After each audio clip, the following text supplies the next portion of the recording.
네. 여호수아서가 이제 끝자락에 와 있습니다. 23장, 24장 이렇게 두 장만을 남겨두고 있는데요. 이 두 장에서는 이스라엘 백성들을 향한 여호수아의 그의 일생의 마지막 메시지, 마지막 그가 전해주고자 하는 그 말이 여기서에 담겨 있습니다. 1절과 2절에 각각 나와 있듯이 그가 이제 나이가 많아 늙었으므로 이제 인생을 얼마 남겨두지 않은 그런 시점에서 이스라엘의 장로들과 수령과 재판장들, 관리들을 모두 불러다가 그가 죽기 전에 꼭 하고 싶은 이야기, 아니 어쩌면 꼭 해야만 하는 그 이야기를 하기 위해서 지금 여호수아는 사람들을 불렀고 그들에게 당부하고자 이렇게 모인 것입니다. 보통 사람들이 그렇죠. 아주 급작스럽게 죽지 않는 한 대개는 이렇게 가족들과 또 자식들, 자손들을 불러 모아서 그 인생의 말미에 그가 그 자손들에게 해주고 싶은 그 말을 하게끔 마련입니다. 보통 이럴 때는 무슨 이야기를 하게 될까요? 저도 사실 아직 제가 직접 경험해 보지는 못했기 때문에 무슨 이야기를 할까 그저 생각만 했고, 그러다가 비슷한 예로 제가 지지난주에 저희 유년부, 초등부 아이들에게 이제 마지막 설교를 하게 되었습니다.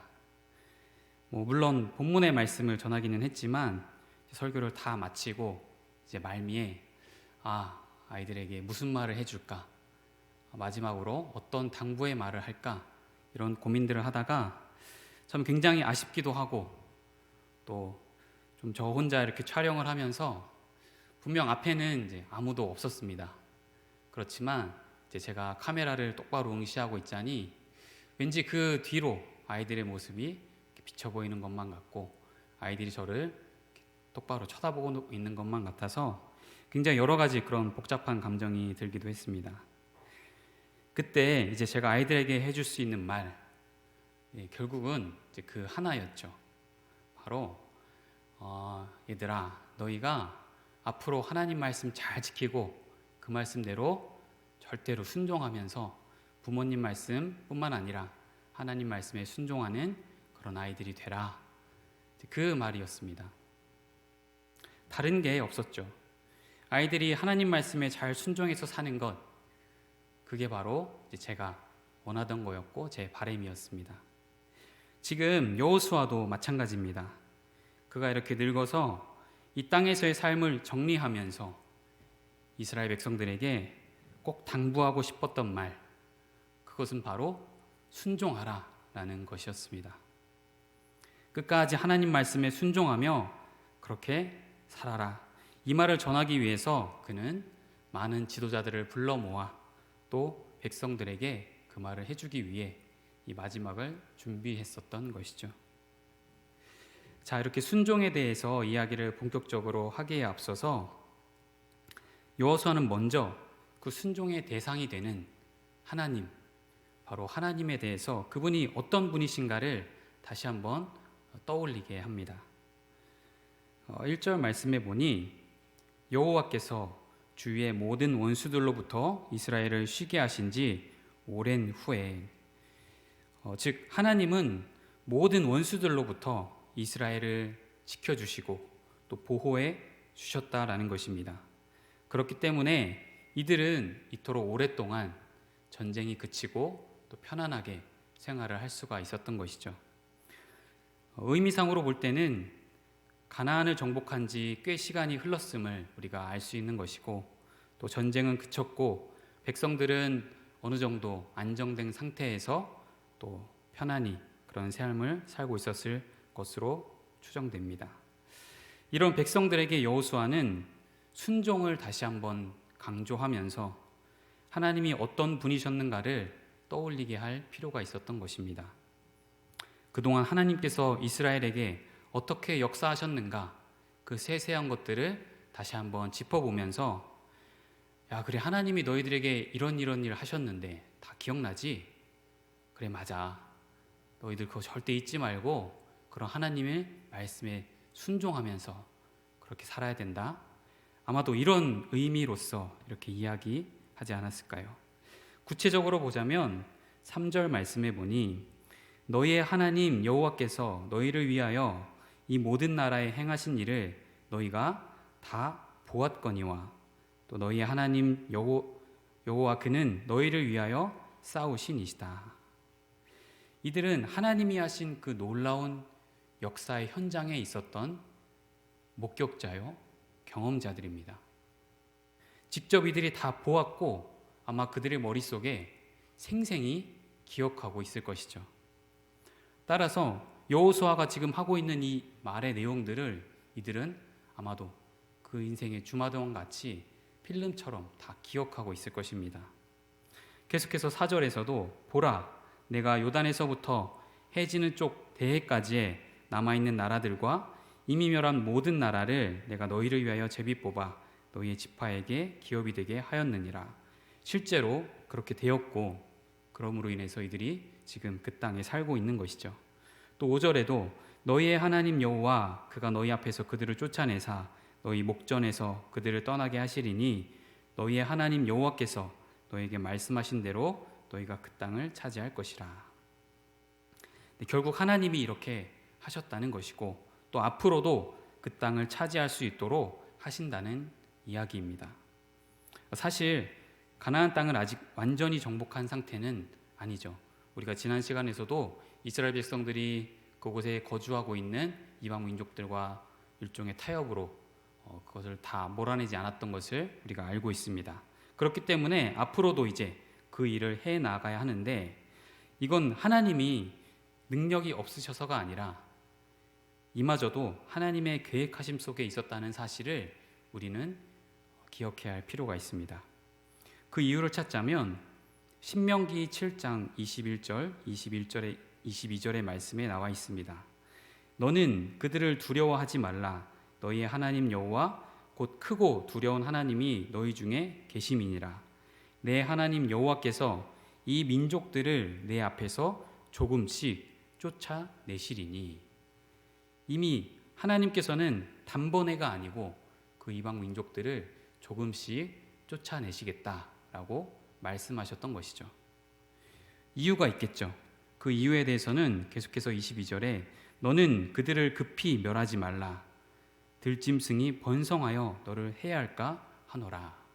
단번에 그들을 다 몰아내게 되면 그 땅에 이제 사람이 거주하지 않는 그런 폐허가 되기 때문에 그곳을 들짐승들이 와서 살게 되고 또 이 이스라엘 백성들이 들어왔을 때 공격받을까 하나님께서는 그걸 염려하여 조금씩 쫓아내시겠다 계획하셨고 그 말씀대로 행하셨던 것입니다. 아주 세심한 그런 하나님의 계획을 우리가 볼 수가 있는 것이죠. 어떻게 이런 것까지 다 미리 준비를 하실 수가 있을까? 참 너무나도 꼼꼼하고 세밀한 그런 하나님의 모습을 우리가 다시 한번 볼 수가 있는데 여기서 중요한 것은 어떤 하나님의 이런 세심함 그런 것도 있겠지만 그것보다도 이들이 모두 역사의 그 현장에 있었다는 그 사실입니다. 물론 이들은 출애굽 때의 그 경험, 아주 놀라운 그런 기억은 없지만 이들은 가나안 정복의 그 무수한 전쟁과 전투에서 정말 절대 불가능할 것 같은 그런 상황들을 다 이기고 지금 그 자리에 들어가 살고 있는 실제 이 역사의 주인공이들이라는 것이죠. 모든 불가능한 상황을 역전시키는 하나님을 이들은 직접 보았고 경험했고 또 똑똑히 생생히 기억하고 있는 자들이라는 것입니다. 그렇기 때문에 이들은 또다시 이들의 앞날에 정말 그런 터무니없는 말도 안 되는 그런 어려운 상황들이 닥친다고 하더라도 이들은 하나님이 이들에게 베푸셨던 그 은혜와 경험들을 떠올려서 그래 하나님은 하나님에게는 아무 일도 아니지. 우리가 하나님 믿고 하나님 의지하고 살아가면 이거 별거 아니지. 이들은 그렇게 반응하고 앞으로 전진할 수 있다는 것이죠. 이런 경험과 기억이 있다는 것이 이들의 인생뿐만 아니라 우리의 인생에도 얼마나 중요한지 모르겠습니다. 정말 내 앞에 아주 큰 산이 있고 또 꽉 막힌 그런 벽이 있어서 정말 도저히 내 힘으로 어떻게 할 수 없을 때 그럴 때 우리가 하늘의 은혜를 받아서 하나님의 도우심으로 그 산을 넘고 벽을 허무는 그런 경험들을 우리가 하게 된다면 우리는 당연히 그 다음 또 더 큰 산을 만난다 할지라도 우리를 도우셨던 하나님을 떠올리고 하나님을 의지하고 하나님께 간구하게 될 것입니다. 이미 우리들이 다 이런 경험들이 있고 우리가 전도팀뿐만 아니라 또 C640 여러 가지 그런 우리 사역의 현장에서 무수한 일들을 많이 경험했습니다.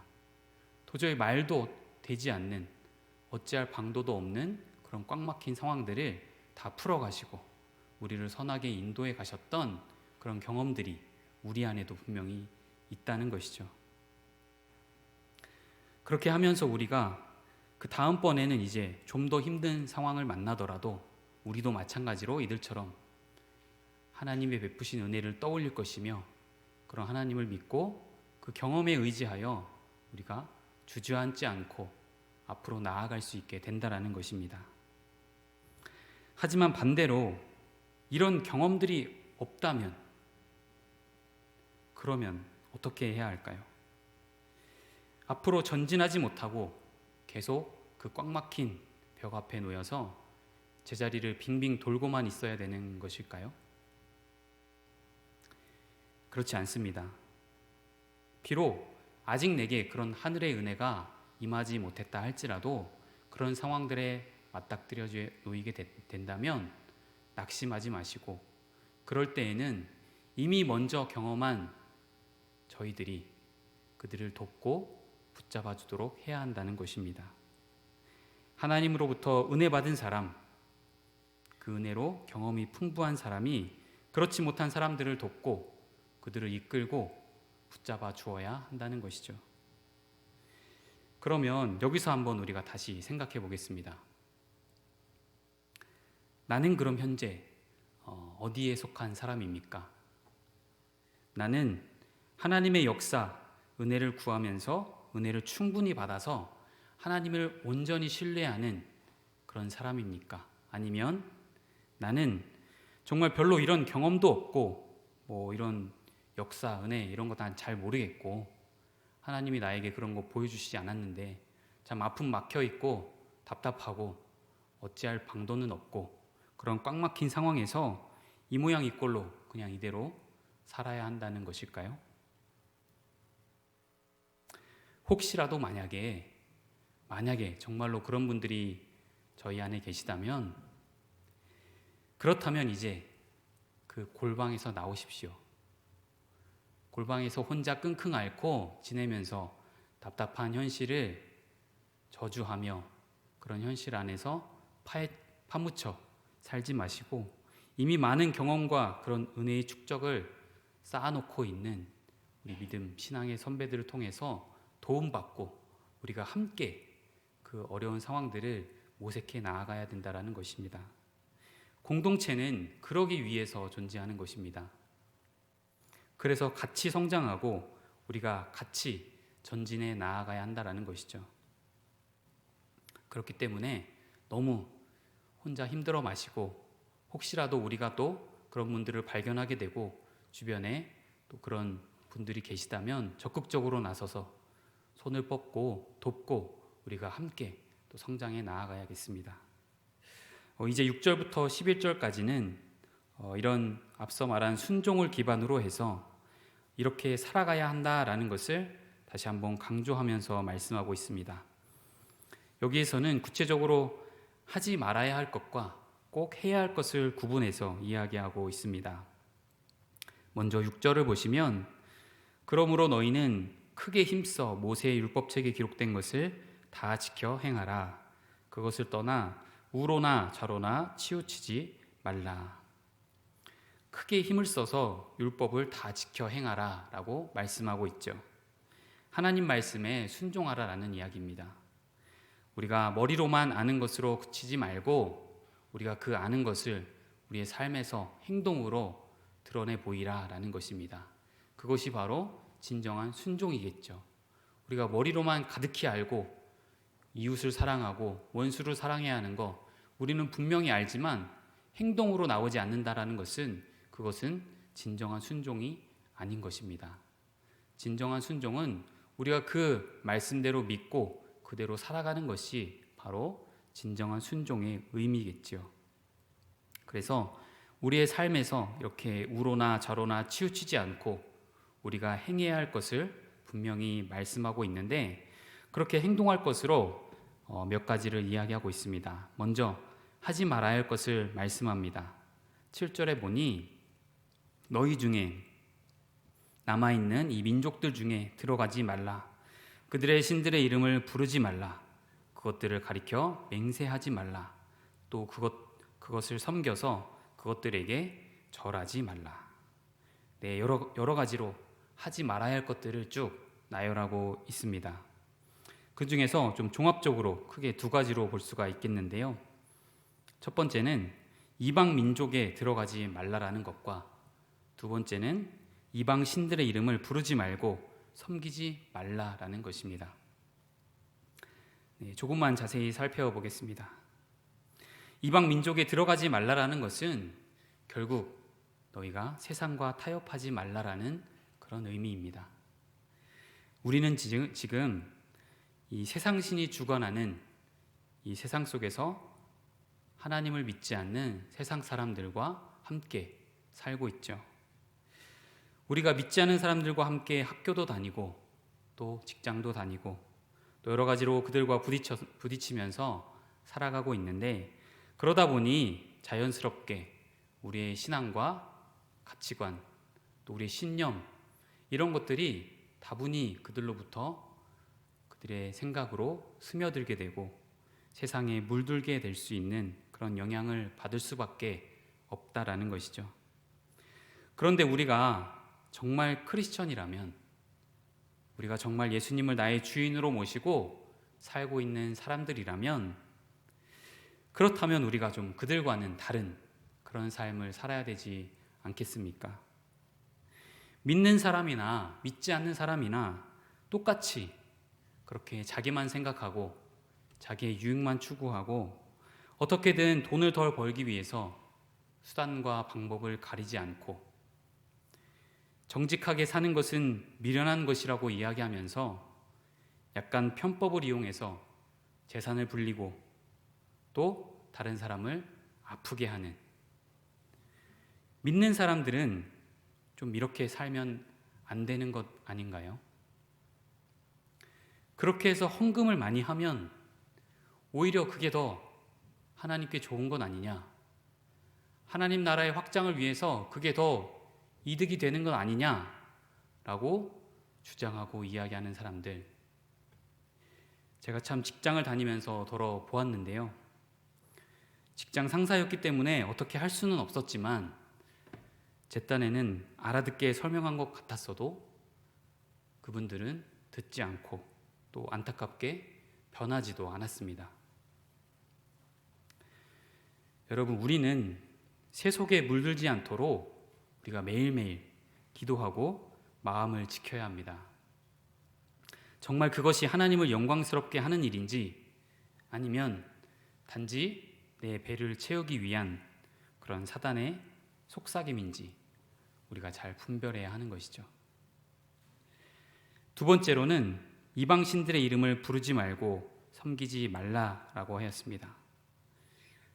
즉 세상 신이 주관하는 이 물질, 만몬을 섬기지 말라는 것입니다. 우리가 이 세상을 살면서 참 일생에 돈이 필요한 것은 당연한 일이죠. 월세도 내야 되고 또 차비도 내야 되고 우리는 밥도 사 먹어야 되고 또 우리 대학생들은 학비도 내야 되고 뭐 한두 푼이 아니죠. 우리 신혼부부들은 집도 마련해야 되고 또 아기가 태어나면 뭐 분유값, 기저귀값 참 말도 못합니다. 물론 이렇게 돈은 꼭 필요한 것이고 돈이 없으면 우리는 도통 살아갈 방도가 없습니다. 하지만 그렇다고 해서 매사에 그렇게 돈돈거리면서 사는 것이 정말로 우리가 하나님을 믿고 하나님을 나의 구주로 모시며 사는 사람의 삶인지 다시 한번 생각해 보아야겠죠. 그날 우리에게 일용할 양식을 주시는 하나님을 우리가 의지하며 그 하늘을 바라보고 살아야 하는 것이 맞는 것입니다. 우리는 본래 일용할 양식을 구하며 하나님께 의지하며 마땅히 그렇게 살아야 합니다. 하나님께서 만나와 메추라기를 매일매일 공급하셨던 이유가 무엇입니까? 또 이스라엘 백성들은 왜 그걸 그렇게 남겨가지고 굳이 먹지도 못하게 다 썩어져 가게 그렇게 만들었을까요? 알 수 없으니까요. 오늘은 우리가 배불리 먹었는데 또 내일은 못 먹으면 어떡하지? 이런 불안감들이 우리 인간들에게 찾아오기 때문에 사람들은 그 알 수 없는 미래를 대비하고 준비하고자 그렇게 쌓아두고 모아두고 있는 것입니다. 그렇기 때문에 하나님은 그때그때 먹을 양식을 위해서 너희가 구하라 말씀하셨던 것이고 구하면 주시겠다라고 말씀하셨던 것입니다. 매일매일 하나님을 붙들고 은혜 주시기를 우리가 간구해야 되는데 정작 실제 우리의 삶은 어떤지 사실 죄송하지만 내일 당장 먹을 양식이 없어서 걱정하는 분이 우리 가운데 계실까요? 우리는 이미 내일 먹을 것, 아니 그 다음날 먹을 것까지도 우리는 마련되어 있을 것입니다. 그런데 우리는 걱정을 하죠. 무엇 때문이죠? 오늘과 내일 또 그 다음날은 모르겠지만 우리는 더 먼 미래를 걱정합니다.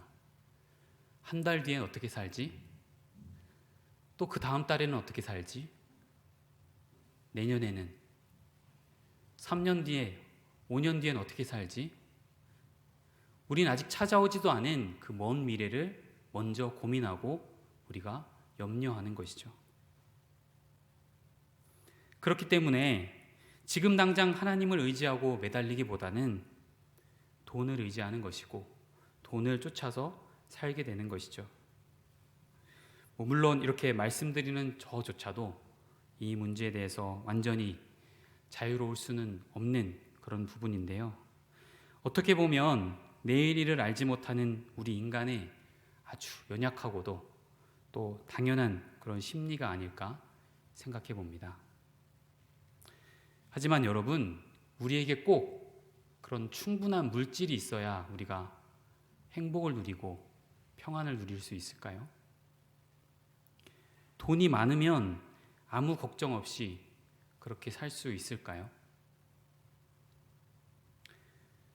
자꾸 이런 이야기를 할 때마다 또 저희 아버지가 등장하는 것 같아서 좀 죄송하기는 한데요.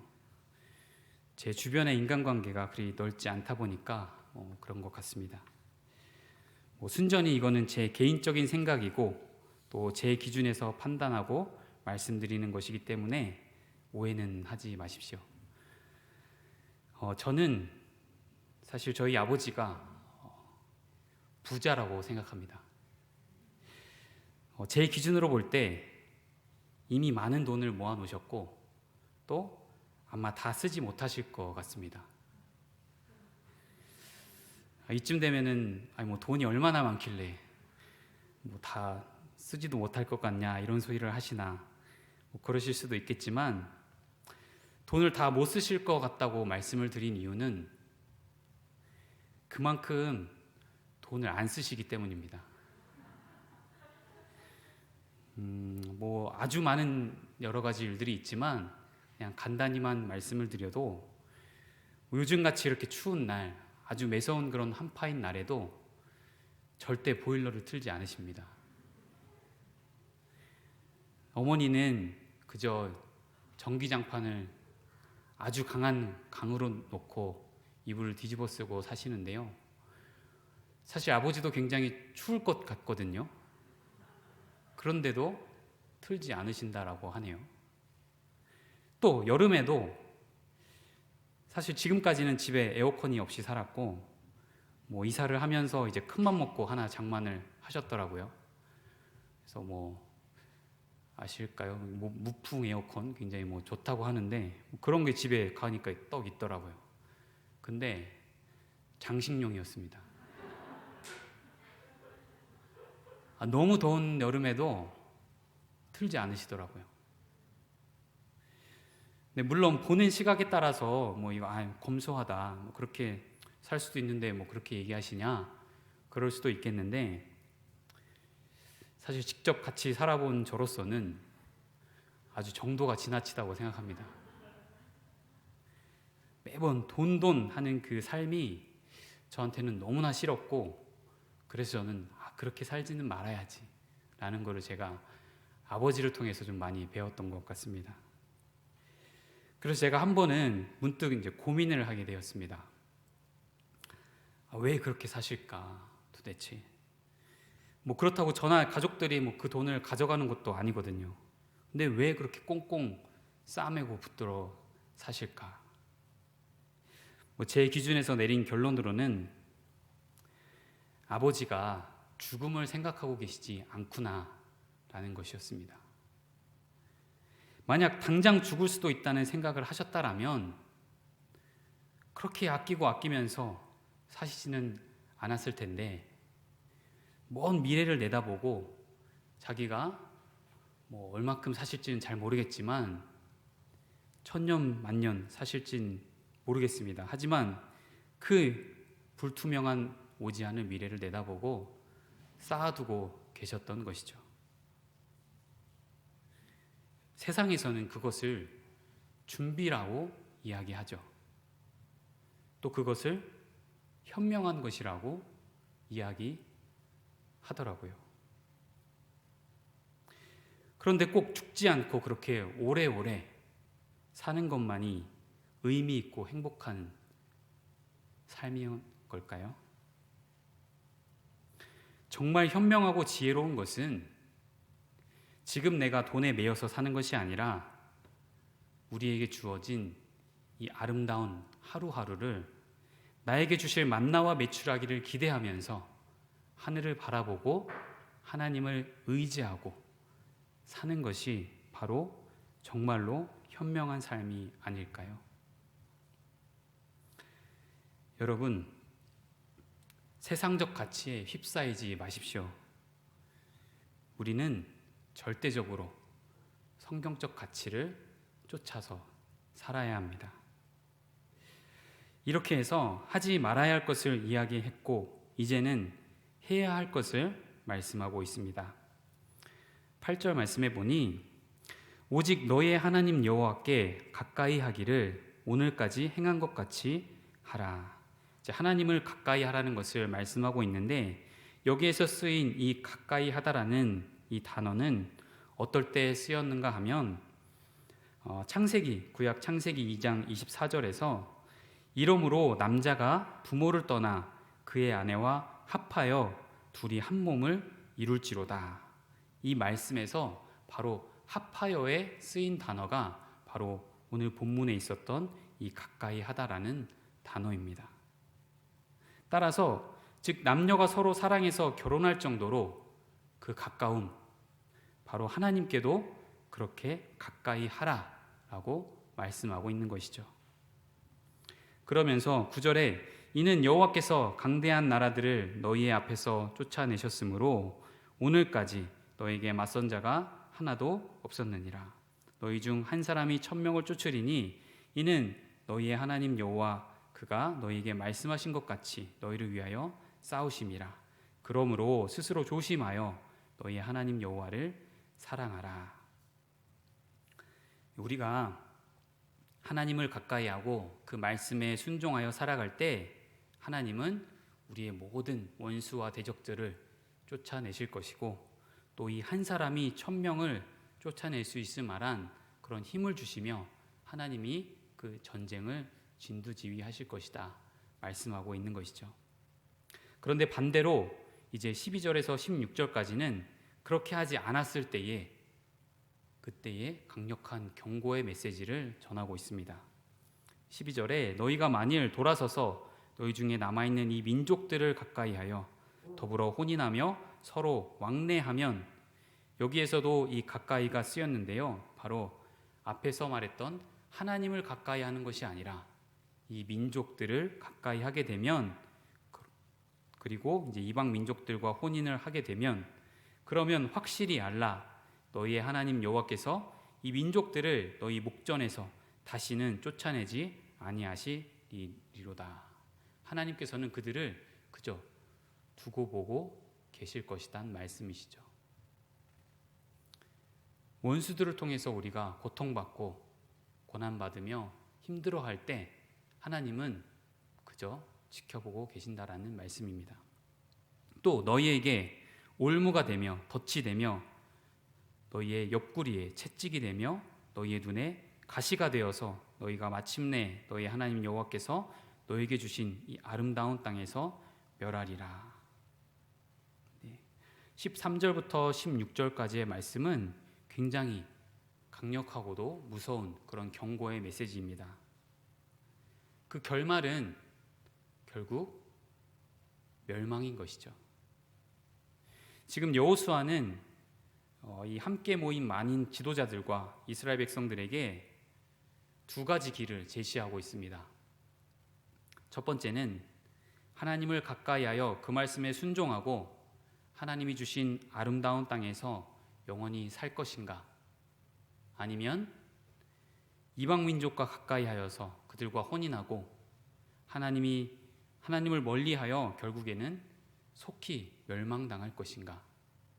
이 두 갈래의 길이 있는데 너희는 과연 어떤 길을 가겠느냐라고 묻고 있는 것이죠. 이것은 지극히 우리 개인의 선택입니다.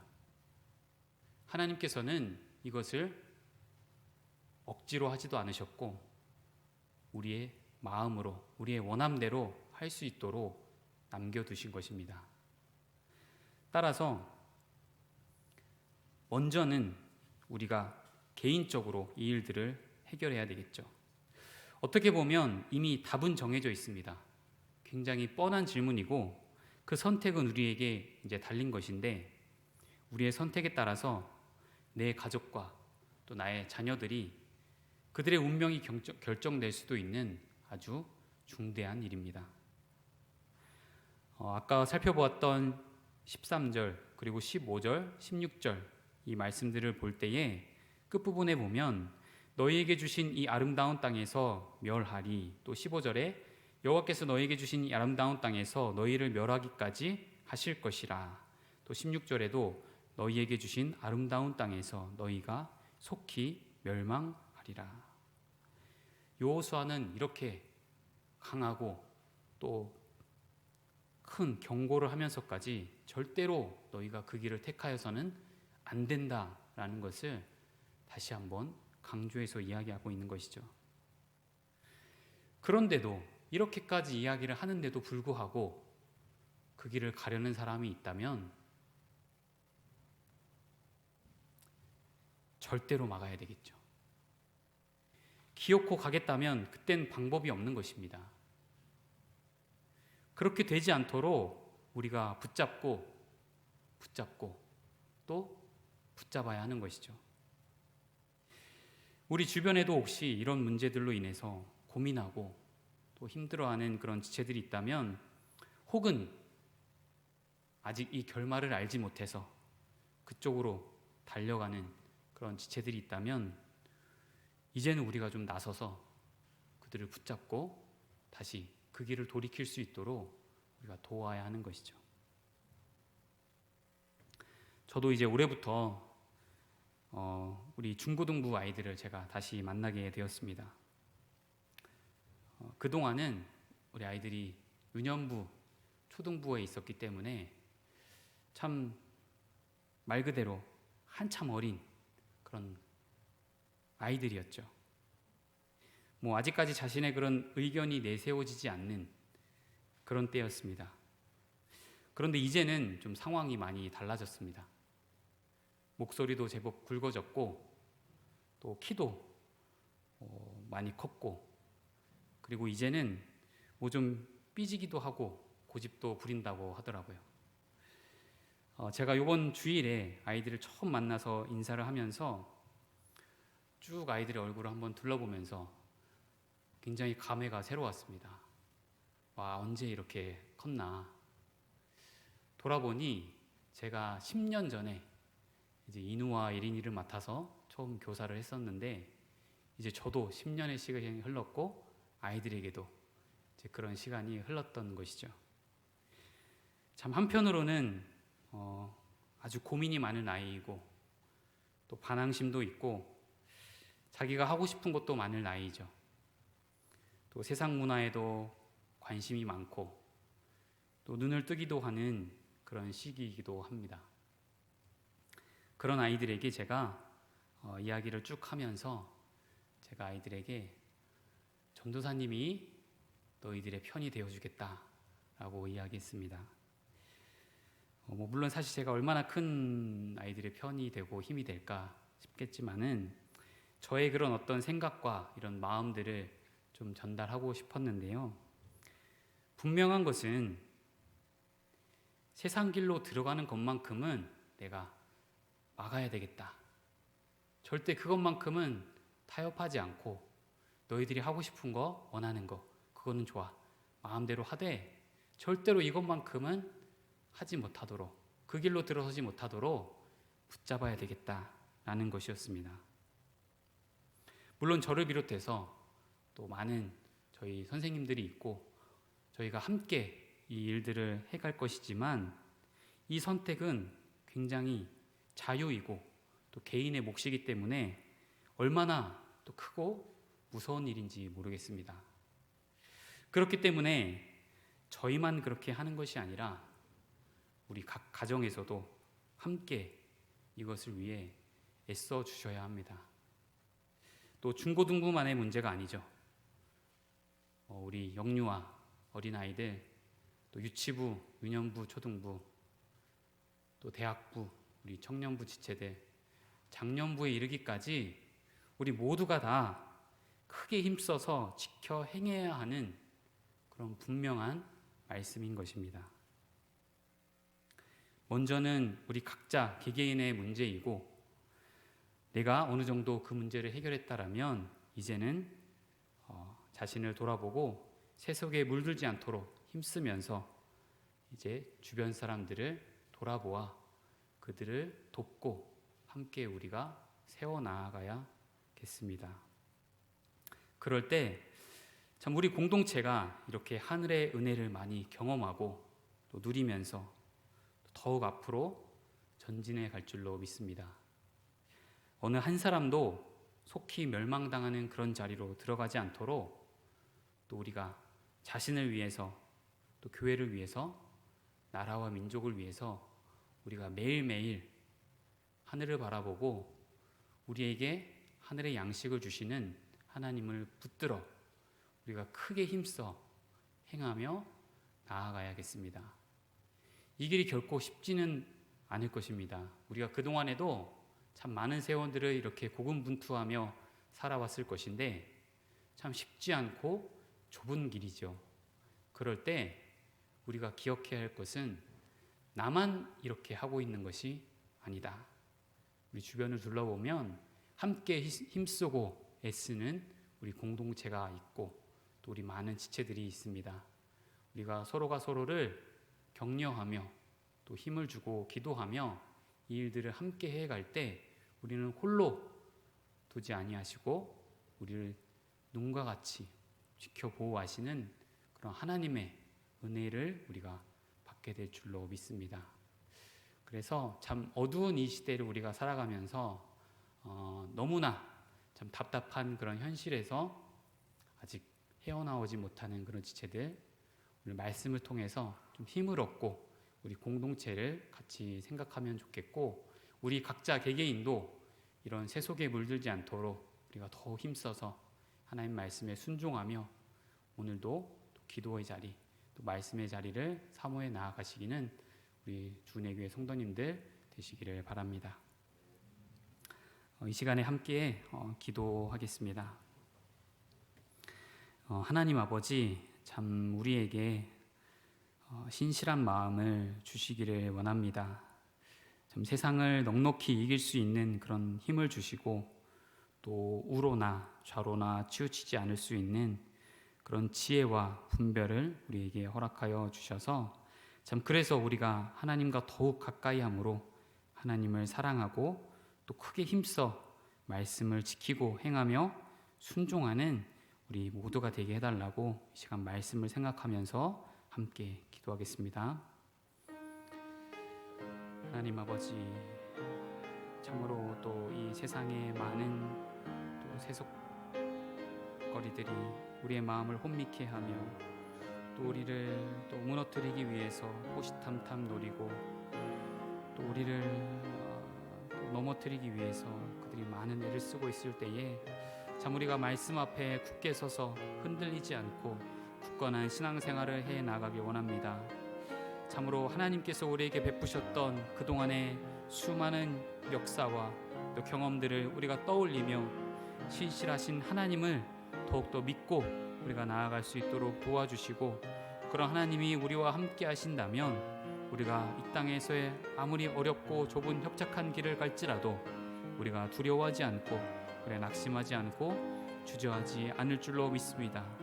하나님 함께해 주셔서 우리가 말씀에 순종하여 크게 힘써 지킬 때에 우리에게 그 말씀대로 행할 수 있는 힘을 더하여 주시고 이 세상을 넉넉히 이겨내어 정말 세상 주관자들이 그들이 판치는 세상 속에 살지 않고 우리가 하나님의 말씀과 하나님의 마음대로 그 뜻대로 우리 살아갈 수 있는 신실한 마음을 허락하여 주시옵소서. 주님을 더욱 바라보며 하늘을 기대하고 나아갑니다. 하나님 매일매일 공급하여 주시는 그 양식을 우리에게 내려 주시옵소서.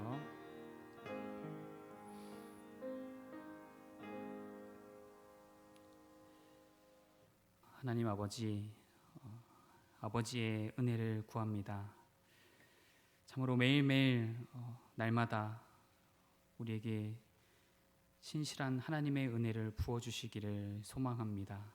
하나님의 뜻 안에 우리가 감사함으로 살아갈 때에 정말 하늘을 바라보며 하나님을 더욱 의지하고 또 하나님의 그 말씀에 우리가 철저히 순종하여 지켜 행할 수 있도록 도와주시고 절대로 우로나 좌로나 치우치지 않고 그 멸망의 길에 들어서지 않도록 우리를 바른 길로 인도하여 주시옵소서.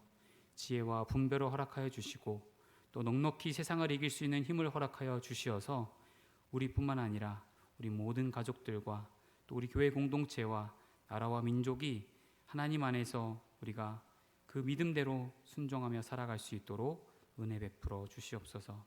감사드리며 구주 예수 그리스도 이름으로 기도드립니다. 아멘.